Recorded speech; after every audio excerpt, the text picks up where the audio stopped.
તો સુરતમાં ચોક બજાર પોલીસે મારામારી કેસમાં બે વોન્ટેડ આરોપીઓને ઝડપી લીધા છે। ત્યારે 1 મેના રોજ ફરિયાદીને ફોન કરી બોલાવી હુમલો કર્યો હતો।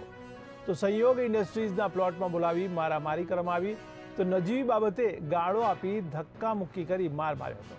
ત્યારે પાઇપ વડે ઘૂંટણમાં ફટકા મારી જાનથી મારી નાખવાની ધમકી આપી છે।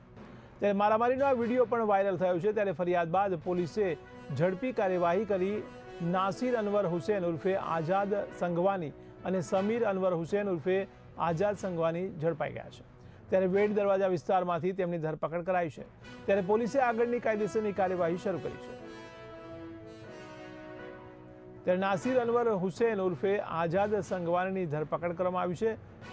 ત્યારે સમીર અનવર હુસૈનની પણ ધરપકડ કરવામાં આવી છે।